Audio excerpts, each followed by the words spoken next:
Welcome back in the series of lectures on chemistry of natural products. So, this will be the last lecture with reference to the topic of natural products, because in earlier lecture we have seen chemistry of nicotine. So, this will be the lecture related to synthesis of nicotine. Whenever we confirm the constitution of any organic compound, it is confirmed by using two techniques. One is a set of techniques related to analytical evidences. So, we confirm the structure by considering analytical evidences, and in the second part we confirm the structure or constitution by synthetic evidence. So, this entire process is a multi-step technique or multi-step set of reactions for synthesizing nicotine. Overall, there are 8 steps. The process as a whole appears very complicated, but when studied systematically it is very precise and very easy to understand. So, we will go step by step. The synthesis of nicotine begins with nicotinic ester. It begins with nicotinic ester, the first step. Actually, nicotinic ester is obtained from nicotinic acid and its esterification, we get ethyl nicotinate. So, this nicotinic ester is in the first step condensed with diethyl succinate. See carefully.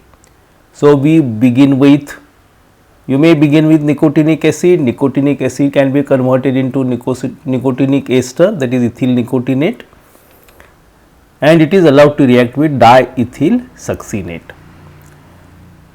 This is the first step in the synthesis, and the reaction is a condensation reaction.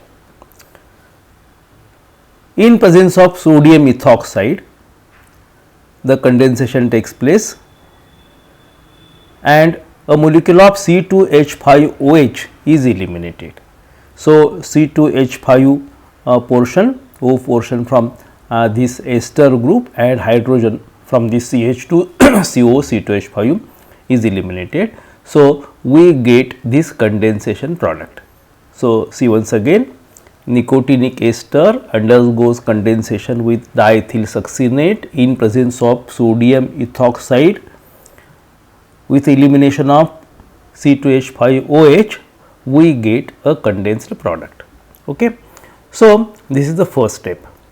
After condensation, this condensed molecule has two ester groups, CO C2H5, CH2CO C2H5. When this diester derivative is hydrolyzed by using 5% HCl,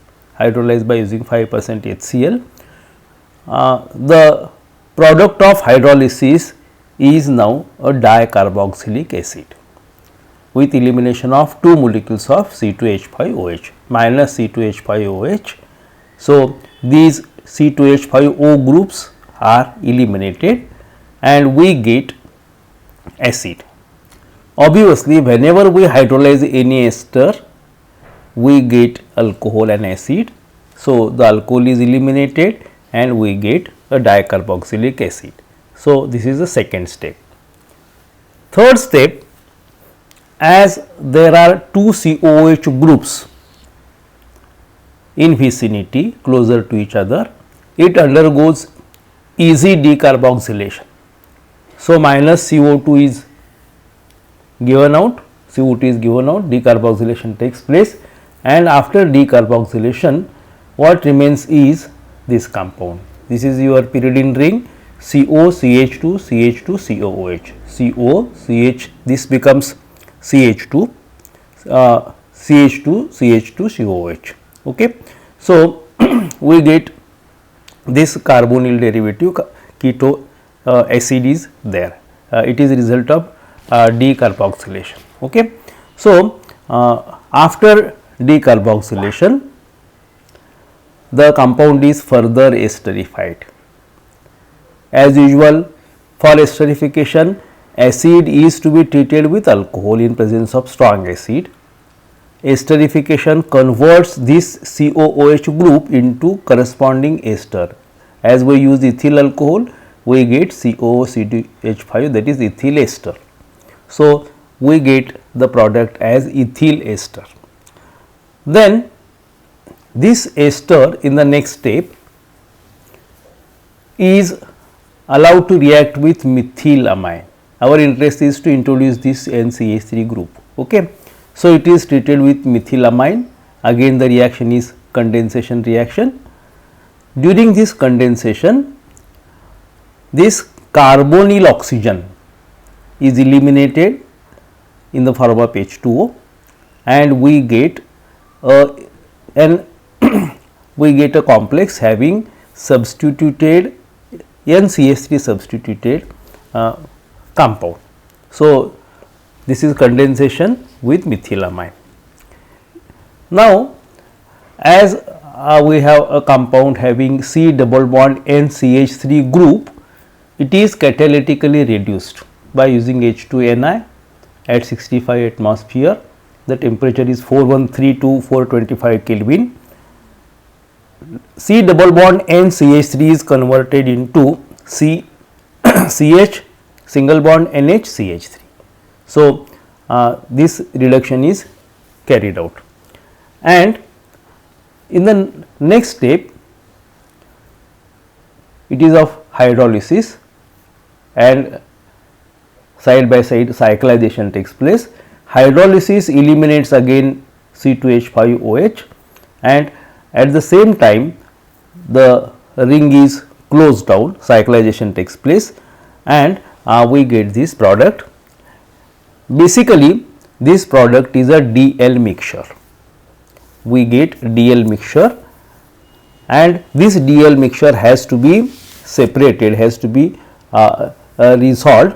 Of course, the resolution is to be carried out after the reduction.